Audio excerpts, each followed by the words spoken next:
Welcome to the award-winning Women in Healthcare Leadership podcast series brought to you by Medscape Education.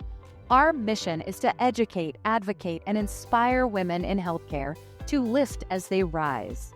Each episode brings you voices of leaders who are breaking barriers and leading the way in advancing women's health. Join our global community of listeners as we hear from her. Ready to be part of the movement? Let's dive in. Hi, and welcome to another episode of Hear From Her, the podcast where we hear from women leaders in medicine and industry. Today, we are so honored to be joined by two extraordinary women who are redefining what it means to age with intelligence, intention, and innovation. First, we have Dr. Sandra Kaufmann, a global leader in science of aging and the brilliant mind behind the Kaufmann Protocol.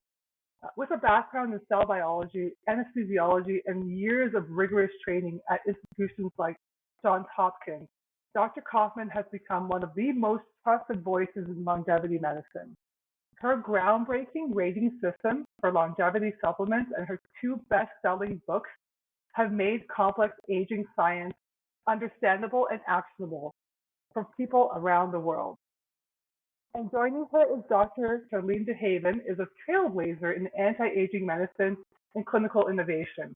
She's a lifetime fellow of the American College of Emergency Physicians, and she has spent over 2 decades on the front lines of age management, preventative care, and most recently, aesthetic science. As clinical director at Innovative Skincare and a frequent contributor to medical journals and global conferences, Dr. DeHaven has helped shape the landscape of modern aging, from hormone optimization to oxidative stress management. So together, these two powerhouse physicians bring a wealth of expertise, passion, and humanity to a topic that affects each and every one of us. So let's get ready to dive in, because this episode is packed with insight on the science of longevity and how these two powerful women have found themselves in this area. We'll discuss what's real versus hype in the anti-aging world and why optimizing how you age is more possible now than ever before. Okay, ladies, I have to ask, let's go way back. You're both, total champions in the longevity space now. But what even, pulled you into medicine in the first place? Like, what was the spark that pulled you into medicine? Well, that's difficult to say. I always liked science and math. And I think that began my interest in those fields in general. When I was in college, I had a friend who intended to go to medical school, and he started talking to me about, you really should go to medical school. I think, and I also, when I was young, I had some individuals close to me die, and I think that led to my interest in critical care medicine and taking care of those who were very ill or close to death. I didn't think about that until later in life when I asked myself, why did I go into this field really? And I think that all those reasons contributed. I love hearing that there are so many different experiences in your life that made you go into medicine and help people around you. Dr. Kaufmann, how about yourself?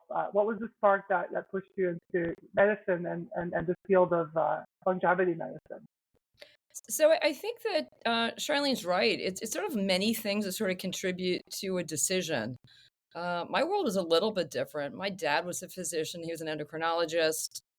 And I am like the 5th or 6th generational MD PhD on my father's side. And my mother's side, everyone was an engineer. So science was sort of like the choice, right? But when I was in college, I thought, ooh, I'm going to be different. I'm going to be a cell biologist because that's, it's just a little bit off the beaten track. But then my mother was very ill. She was the first victim of toxic shock syndrome many, many years ago. Lost both of her legs, all of her fingers. So that was quite challenging. So when I was in high school and college, I was dealing with, real questions about morbidity and mortality and health. And after pretending to be a cell biologist for many years, I finally said, okay, fine, uncle, twist my arm. I'm going to med school. In med school, I sort of, couldn't figure out exactly what I was going to do. I spent a year doing general surgery. I spent a year doing neurosurgery. ultimately settling on anesthesia because I loved the idea of sort of short-term critical care. So you put someone to sleep, you deal with their medical problems, fast medications. How does the body deal with drugs? How do drugs affect the body? And then, voila, surgery's done, and you sort of wake them up and you get really immediate sort of feedback. But it's really interesting physiologically to figure out what you can do to cells in the body and what you can't. And if you add to that, I was an avid rock climber and I still do some high altitude climbing. The questions of mortality and aging and how to sort of decode all of that sort of came to the surface about 10 years ago. And I thought, well, hell, someone's got to be able to figure this out. So I took, the Don Quixote approach of trying to figure it out. So I set out from a cell perspective as well as a anesthesiology perspective to try to figure out exactly why cells age and then how to decelerate the process. So there it is. First of all, I just want to back up and say that your story about why you got into medicine is highly compelling, both from a personal angle as well as your professional interest. But can you tell us a little bit more about this field of cellular aging? What is longevity medicine? How do you define it? And more importantly, what is it not? So I like to think about medicine in 3 tiers. So tier 1 is what we sort of do now in Western medicine. You sort of cruise along and we wait for you to get some sort of disease or symptoms. And then we go, oh no, and we give you a medication to treat it. High blood pressure, coronary disease, cancer, whatever it is. So that's sort of tier 1. Tier 2 sort of falls more into the range of functional medicine, let's say.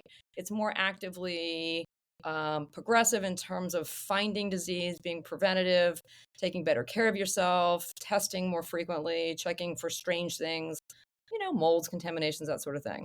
And then what true longevity medicine I call tier 3. And this is knowing why your cells and your organs are aging. Prophylactically appreciating that millions of people have come before us. We can study the cell biology of it, know what's going on a molecular level, and then prophylact it as much as possible to proactively reduce morbidity and mortality. What do you think, Charlene? I would say that to answer your question, what is longevity medicine and what is it not? There's so much valuable information there that in some ways it's hard to define, but you can say in very simple terms that longevity medicine, the goal of longevity medicine is to live as healthily as possible for as long as possible. So it's not to live forever. That's not within our grasp. And who knows when it will be, if ever.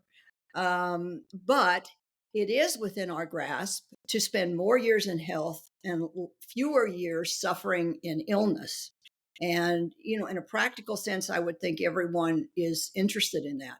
What some people don't seem to understand is that when they talk about longevity medicine, they say, oh, I don't want to be sick for all, I don't want to live a long time because I'll just be sick for all of those years. However, that is incompatible with the concept of longevity medicine, because if you're going to be sick, you're going to die early.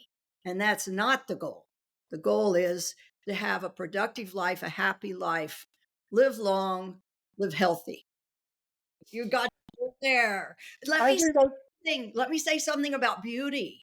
Is going way back in our DNA. What we identify when we look at someone as beautiful is really health. And the reason for that, it's all based on reproductive success. Like if you want the species to be able to reproduce and to carry on as a species, then the individuals in that species have to select other individuals to reproduce with who are healthy. And so there are keys to that. For example, you don't have a lot of ugly skin lesions, because in the past, before we had modern medicine, that meant some really bad infectious disease like smallpox, measles, something that would kill you. You did not want to reproduce with that sort of person. Also, you want symmetry. You don't want an arm or leg missing, because you can't, back in ancient man times, you can't take care of the tribe. You can't take care of the individuals in your immediate family. So really, I mean, now another thing that bothers me being in aesthetic medicine is people say, oh, it's just, it's just all fake. It's just surface. It's just beauty. But what people don't realize is that if you identify someone as beautiful, you're keying something way back in your DNA. That person is healthy. So anybody can be beautiful. Anybody. You just have to be healthy. I really like that idea, and I think what's cool. So, from a more medicinal point of view, right? I think of the skin, which is what we're thinking about as beauty, right? Assuming we're moderately symmetric and not like horribly misshapen. But our skin is one of our largest organs. But it's the only one we can really see, right? So, if you're seeing healthy skin, it suggests that the rest of us is healthy. It may or may not be true because sometimes your skin looks great and your kidneys are failing. But generally speaking, good skin represents good health. Generally speaking, that is very true. And it's also what you mentioned. It's also true if you have a nasty chronic disease, it's going to show up in your skin. I mean, think of the people that we see with end stage kidney disease. They don't look healthy. Their skin has got this sort of waxy, sallow color. Metabolically, they're messed up. The skin is a good indicator of health. One of the things that I really wanted to just set the bar straight with today was there is so much noise out there. There are people that are on social media and they're basically pushing theories about anti-aging, longevity medicine. And here you guys are, and you're actually understanding what's behind all this stuff, right? And the evidence and the science behind it. So tell me more about how you take all of that science and you bring it into your real world life. Like, how do you actually do longevity medicine in your current position? Dr. Kaufman? So good question. So the way I sort of got into this was certainly not to set up a practice or not to take care of people originally. It was more to understand and categorize why we age or why our cells age. So what I did is I developed something called the 7 tenets of cellular aging, and I put things in categories and subcategories. And then to figure out how to address those things, I came up with a rating system that helps us figure out how efficacious all those agents are. So now I have, tables and tables and tables of efficacy rating numbers of medications as well as supplements and adjuvants. And then in terms of bringing that to clinical practice, I don't recommend things willy-nilly, right? I don't say, this is good for you because grandmas, aunts, uncles, whatever had good experience with it 20 years ago. It's pure science. What exactly does it do on a cellular level? Why is that efficacious? And what disease entities or aging entities are we addressing specifically with Agent X? So all the protocols I make for people are specifically designed with scientific rationale to sort of weed out like the garbage. Absolutely. And I think that, this goes back to Dr. DeHaven as well. And when I met you and we started talking, I remember like our first conversations were really regarding like the science behind aging and how you are currently working to address that, but also like going back and really learning a little bit more about you and how you kind of started like one of the first anti-aging clinics back in the day. Can you tell us a little bit more about that? Yes, I'd be happy to tell you about my foray and my beginning in anti-aging medicine. But I also would like to comment on what Dr. Kaufman just said, because she very well described the process that you must go through in terms of sort of ferreting out what types of treatments or therapies, approaches might be good in a rejuvenation medicine or an anti-aging medicine protocol. And first of all, you've got to be well trained. You've got to know some science and you've got to know what you're doing in that field. And that's unfortunate for the person who has chosen another field of expertise, not a science field, but it's just reality. If you don't have a background of expertise and excellence in a science field, preferably, I think, a medicine field, a field of medicine where it's practical science, where you actually know how to treat people and how individuals as human beings and cellular units and tissues and organisms respond. If you don't have that, you can't even get started.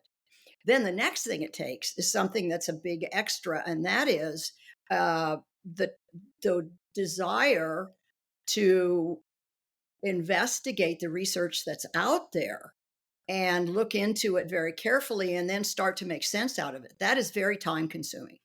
And you have to not only have a desire, but we're all very busy. And somehow you have to carve out the time to do that, which is not easy.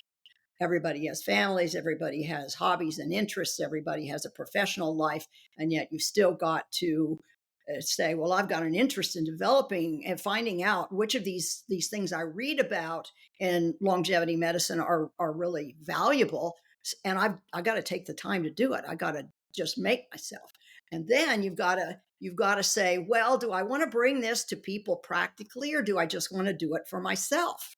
And that's a decision. So going back to your question to me just a minute ago, where you said, how'd you get in the practice of anti-aging medicine? That was sort of my sequence also. I'd always, even though when I started in medicine, I'm old enough that when I started, there was no training whatsoever, even in nutrition. We had a few hours on nutrition in med school, which is, I think deplorable now, but that's just the way it was. There was nothing, it was all about disease. There was nothing about health. And I always had an interest in that myself. So through the years, I just, read more and more and more until I sort of amassed a baseline sort of knowledge in the field.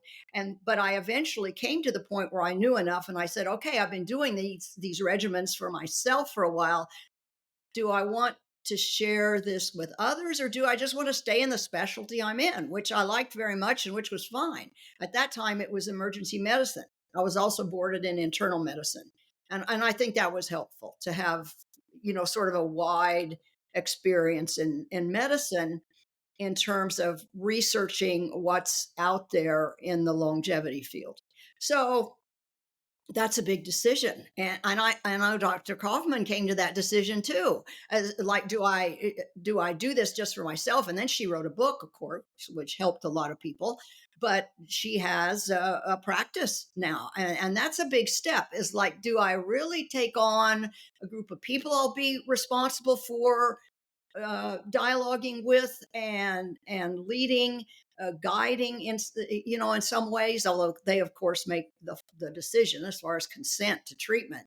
But that's it's a sequence that you go through, where at each step, just personal interests, and then you do your own protocol, and then you start a practice. You just get more and more involved because you become more and more passionate about the field and about, as you said, there's a lot of misinformation out there.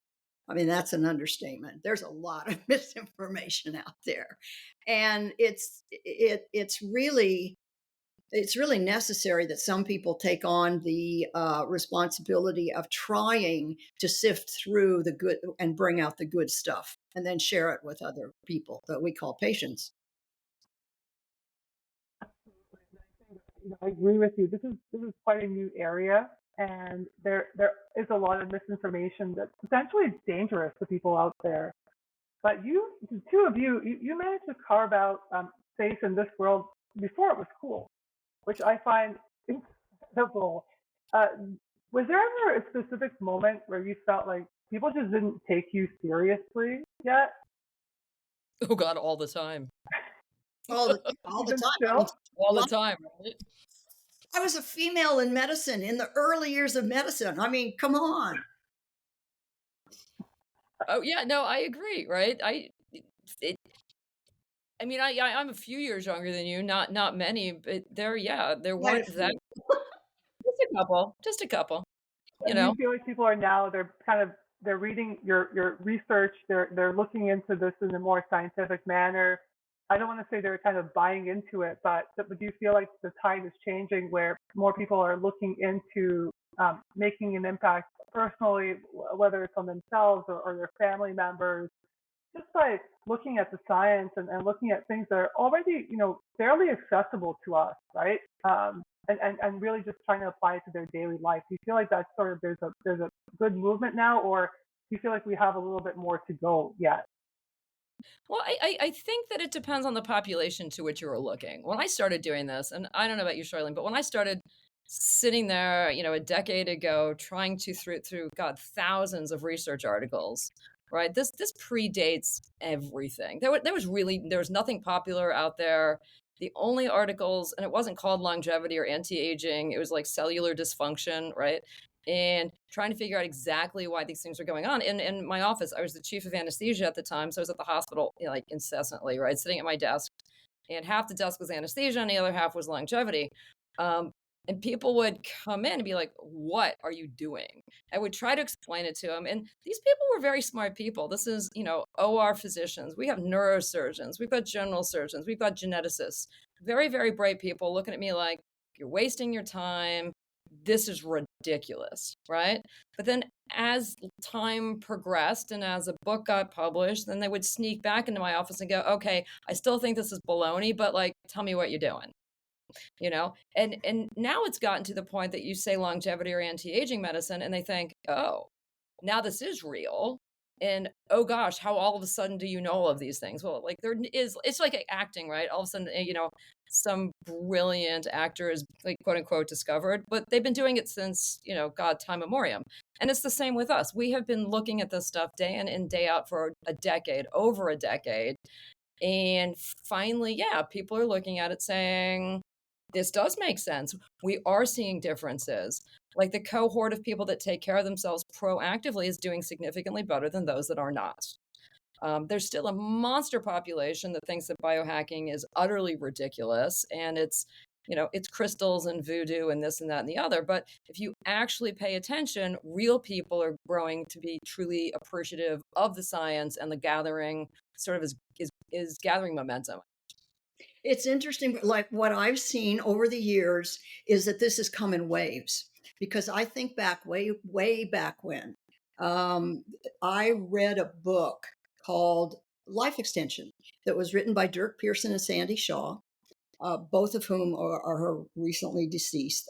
They were from, I think, UCLA trained, I think both of them. But when they wrote that book, and it hit the bestseller list for a long time, and so there was an interest then in this, what was called anti-aging medicine, but then it kind of quieted down and died. And then when I started my anti-aging practice, which was in 19 98, around in there somewhere, there sort of was another resurgence, because I know that because I was very fortunate. I had one of the largest, if not the largest, anti-aging medicine practices at that time in the country, and I was contacted by the major Phoenix paper to do an article, and it hit the front page, and it was very popular. So there was a resurgence of interest in that time, and then again it kind of died down. But what's happened recently is all these billionaires have taken an interest with the time that they have, if they've retired from their primary business and all their money, and they've become interested in, how can I live healthier and longer, how can I extend my life. And some of these have become like cult personalities. Some researchers like David Sinclair from Harvard, they've become cult personalities. People have been very interested in this group of people, and that's fine, because they've talked about it, they've been on TV, they've got groups, and they've taken the interest in the field farther. And I think another thing that's happened from that group is something that Sandra said, and that is that some people still think it's all voodoo, but a larger and larger group of people are realizing it is science-based, it's based on evidence, and you can do something with this data. Now, it's also kind of interesting. Something that I think is that I heard that was funny is it's very difficult to do studies on longevity medicine, because like in humans, we live a long time. Well, if you start a study and you're a human researcher, all your subjects may die, or you may die. You may die before the study is done, and then the study falls by the wayside. So that's one of the things that's difficult to get research on humans, is because of our lifespan is the same as the researcher. And so what we've done in medicine is we've done studies on shorter lived species like rodents. we've got a new lab rat, and that's called the billionaire, which is funny, but it's kind of true. The billionaires have taken, this all upon themselves, and they've made themselves the lab rats. Now, in medicine, we like to do one treatment at a time. That's much simpler and statistically easier to evaluate. But the billionaire approach has been, I'm going to do a whole bunch of treatments at once, which, I think also is okay. Let's take that data and use it. Yeah, I have to ask, is this just accessible to billionaires, or do you see a place where living a healthier lifestyle can be easily accessible for most of us? Well, I've always wanted it to be accessible for most of us.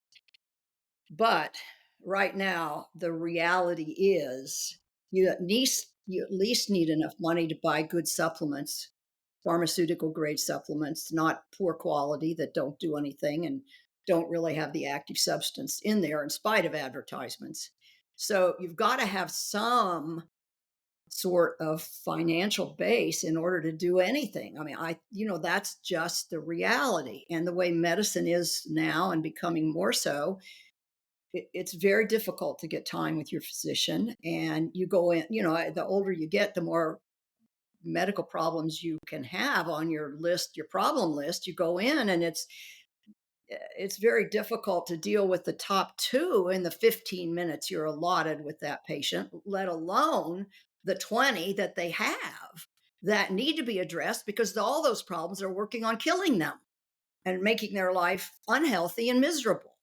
So, I mean, we used to say, I had a group of friends when I started my anti-aging practice that all were in this field. They started in other fields of medicine. We all had an interest in this, and we all said, save your money because it's going to be cash only. And that's the reality of it right now. If you really want to do a comprehensive program, you've got to have some sort of financial wherewithal to be able to do it. Now, it also is not true that you can't do anything. Just give up, don't give up hope. Because there always are things you can do. For example, there are simple things like don't get way overweight and exercise, which are still two of the best longevity treatments out there. They do a whole bunch of other things, to your chemistry that you can add to taking supplements, but that supplements they also have that as a goal. So don't give up. There are really good things you can do, but if you want to do the real fancy stuff and approach all kinds of therapies that are available now, maybe many of them in some other countries, you got to have some money. Yeah. It seems like, and Dr. Kaufmann, I really would love to hear from you because you practice this every day. But the three tenets of medicine that you talked about, even it's almost like a bit of a need to have a mind shift around this. Whereas like treating the overarching health condition has historically come first. What if we were to focus on actually optimizing our quality of life, to Dr. DeHaven's point, and then starting with that third tenet that you mentioned as first, right? And focusing on that as a preventative measure for chronic health conditions and other health conditions, right?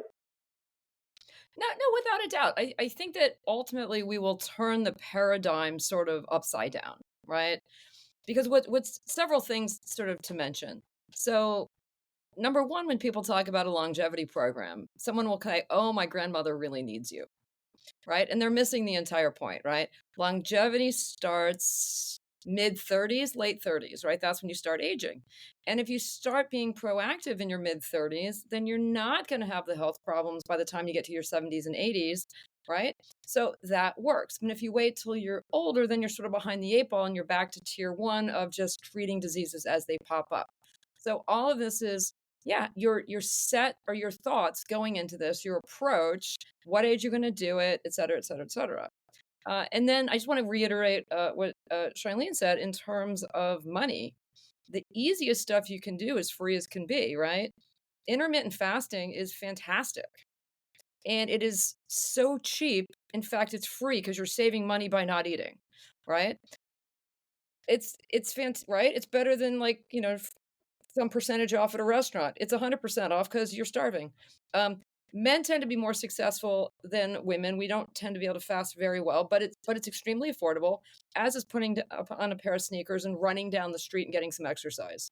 And diet and exercise, as she said, are the most important things to start with in any protocol. Easy stuff. Light therapy is pretty damn cheap as well. You invest in a light panel for $100, you use it every day forever. Cost per unit time drops precipitously. That's quite affordable. And we know that red infrared light therapies are very, very effective. So those things are very inexpensive. Then you get into the supplements. And as she said, you want to buy very decent supplements, and there are ways to figure out what's good and what's not based on certification on their websites, etc. Pharmaceuticals are also, they can be cheap and they can be expensive depending on where you get them, what you're taking, etc., etc. Metformin, for example, is pennies. So that just sort of depends on what you're willing to commit to. And then layers after that are also more expensive. Then you're talking about exosomes and stem cells and maybe electrophore or plasmapheresis, et cetera, et cetera. But I don't want people to think that this is only for the wealthy, because to be honest, it's for everybody. And the sooner you start with the basics, the less you'll have to do as you get older. And I also agree with starting early, because I think it's never too early. Some of the simplest things that we can do is wear sunscreen every day. And you could be starting that right away. So I'll even one up you on that. Start taking astaxanthin as a kid. It's an internal sunblock. Absolutely. So my kids started taking it when they were 12 because we live in South Florida. So their skin is pristine. As their DNA damage is lower, their oxidative stress is lower. They started as kids. Sort of like the running joke is my daughter is the youngest biohacker ever. And she sort of advertises herself as that, and now she's a biomedical engineer in college. But absolutely, start early, and that's sort of a good mantra to adopt. She has a great mentor in you as her mom. She does cheat a little bit. So it's really interesting that for females, the years of the highest metabolic activity are 13 years to 15. And for males, it's probably 15 to 17. So that's when our cells are generating the most energy, because we're growing and developing and we're in puberty and all that's going on. So we need a lot of energy. Well, all that energy creation inside of our cells, that also is the highest time of oxidative stress. And so we are aging the most rapidly then, even though we look the best. It isn't until, but people think, oh, I'm not really aging until, I look like it. But that's not true. You've already done most of your aging. Now, still, like I used to tell my patients, it's not hopeless. And truthfully, it's never too late. It is never too late. In fact, there was a study, a really interesting study done on mice, I think it was. It was rodents. And they took the equivalent. So rodents have about a 3-year-old lifespan in the lab where they're protected and taken care of. Out in the wild, it's less. But as with all animals, it's less in the wild. But these rodents were put in an experiment, and they were all kept together until an equivalent age of 60 years for a rat, whatever that would be about 2 years or so old. And so they had all of these rats live a terrible lifestyle. They gave them bad food, lots of fat. They sat around and didn't have any activity. They didn't have any wheels to play with, and they didn't exercise. So they led very, we would say medically had a lot of risk factors going on until they hit the rodent age of 60. And then they divided them in half, and they left half of them to live that destructive lifestyle full of stress and no exercise and bad diet. And they took the other half and they changed their lifestyle, and they gave them little wheels and little things that piqued their rodent interest. So they had, they were not bored, and they had them exercise and do all this stuff. So the equivalent of even the 60-year-old rodent lived longer. Their average lifespan increased, even by beginning that late in life. So it's never too late, no matter where you start. And the reality is a lot of people come to practitioners when they start to see the signs of aging. So they wait until later. It's just what they have to deal with, and what we have to deal with if we're going to try to help them. So as I was saying, this podcast series is called Hear from Her. And what we really want to understand is how anti-aging affects women, right? And when we think about the biohacker billionaire, we think about Jeff Bezos, we think about Elon Musk, right? But what about women? Are we doing enough research into how women age biologically? Sandra, you take that one first. So it's actually, so there's a good question. I think that you can look at it from both sides. So number one, there's the perspective that all cells, for the most part, age for roughly the same reasons, right? So I would say, and someone's going to shoot me for this, depending on the cell type, between 80 to 85% of cellular aging is sex neutral, right? And then the rest of it is probably, gender dependent between all the progesterone, estrogen, and like testosterone receptors. Longevity medicine, a lot of research tends not to focus on women because it's very hard to do in terms of worrying about pregnancy status and this and that and the other, right? No one, for God's sakes, wants to have an episode where a woman has a fetal problem, right? Totally. So historically, medicinal research is done on men and then extrapolated to women, which, was it the right thing to do? No, it was safer, but how does that apply to us now? It's really hard to say. The other thing is that there aren't that many women, number one, in longevity in general, and number two, that have that much money and can sort of deal with it, right? I know a handful of us. So we are underrepresented. I don't, who's to blame? It's hard to say. On the other hand, when I have women that come to me, I put them on a standard longevity program, and then extrapolate extra stuff depending on their pre, during, or post menopausal state, right? And one of the really kind of cool things that you can do is women come to you early, you can significantly delay menopause, because as far as I'm concerned, menopause is like the canary in the coal mine of aging. It is the organ that burns out and uses the most mitochondrial energy soonest. And so when that goes, you know that you're sort of doomed. So if you take care of yourself and you feed your mitochondria, and there are a gazillion ways of doing this, you can delay the onset of menopause for significantly longer, therefore delaying morbidity and thus mortality longer. Now, unfortunately, what happens is people come to you in the middle of it because they're tired of the damn symptoms. And then there's the question, right? Do you immediately give them hormones, or do you try to reverse it so that you don't need to and they're making their own?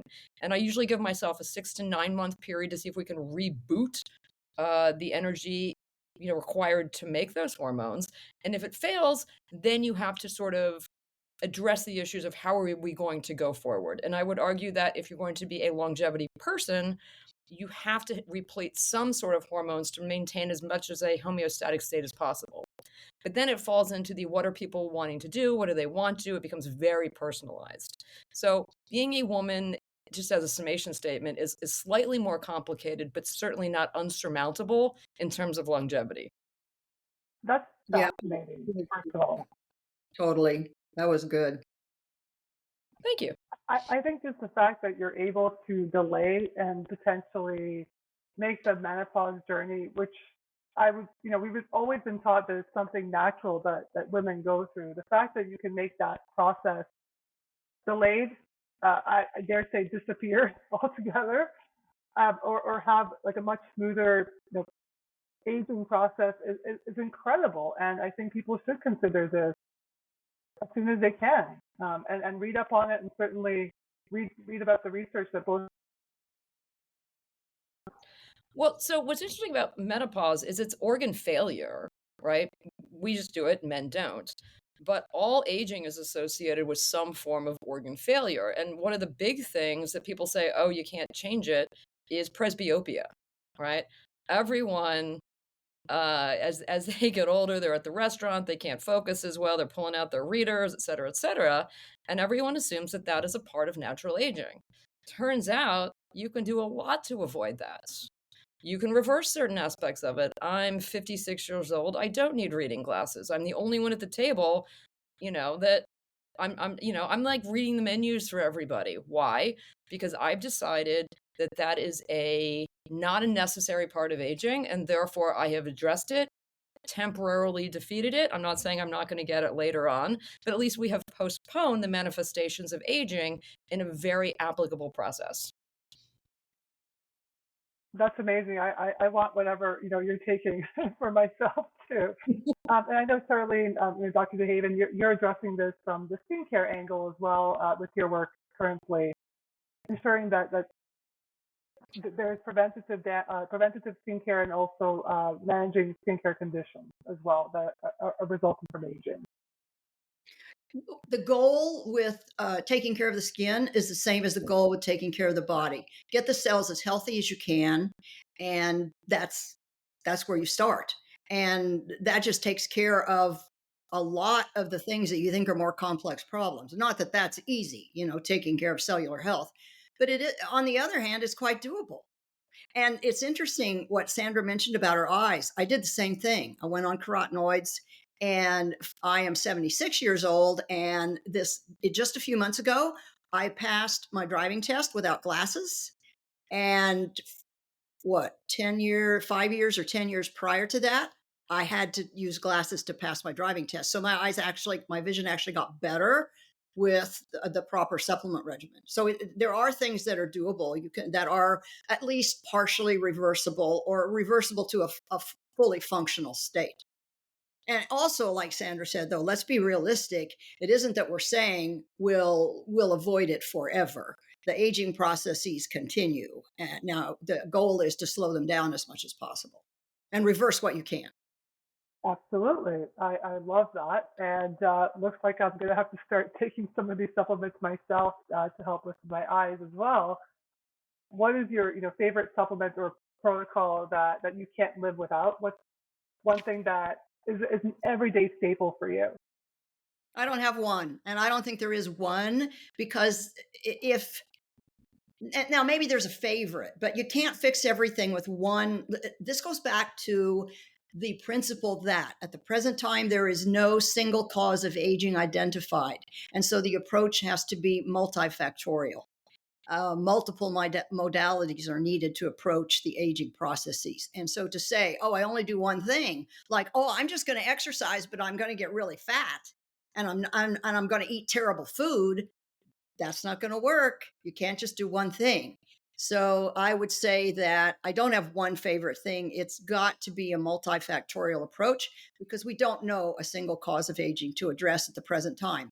It'd be so convenient if we did, and I hope for that time, but we're just not there. Yeah, I was going to say that's like asking you to pick your favorite child. I don't think that's a fair question, right? There's probably like top 5 or Top 5. 6, right? But then there's things you do every day. There's things that you do every month. There's no way you can pick your favorites. I mean, I guess anyone that would know me would say astaxanthin is probably my favorite. As far as I'm concerned, it should be in the drinking water. I mean, it's just amazing stuff. That being said, I take 70 supplements a day. I take 12 pharmaceuticals a day. Then I've been on monthly exosome infusions. I don't think I could live without those now. They're so life-changing. You just feel significantly better. So that's part of it. Mm-hmm.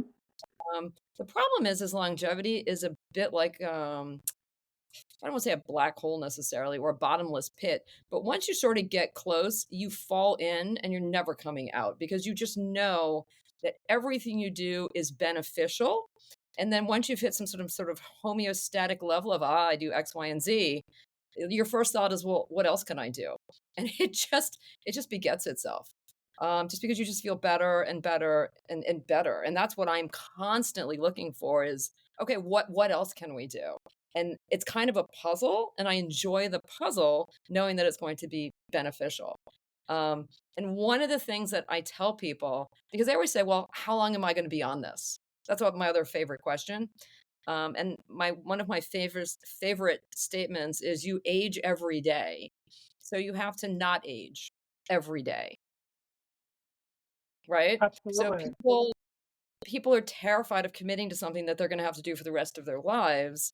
On the other hand, it's the alternative is dying. So it's not a bad alternative just to admit, okay, I'll take a few things every day.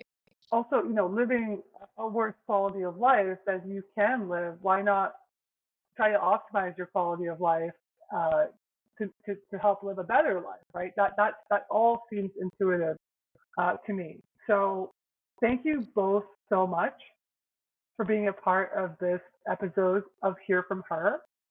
Today we learned about your passion for anti-aging and longevity medicine and about you as pioneers and trailblazers in this field. And you also gave some practical tips for our listeners to things that they can apply today, right away, without actually getting into the weeds of this. There are some practical, easy steps that they can take to help make their lives better and healthier and happier, I would say as well, and more beautiful. So thank you, ladies, so much for being a part of this series, and sincerely look forward to doing this again sometime. Thank you. It's been an Thank you very absolute much. pleasure. To our listeners around the world, thanks for joining us today. Tune in as we continue our journey to amplify the voices of women leaders in healthcare. Hear From Her is brought to you by Medscape Education. Please subscribe to Hear From Her on your preferred podcast channel and follow us on LinkedIn. Until next time, remember to lift as you rise.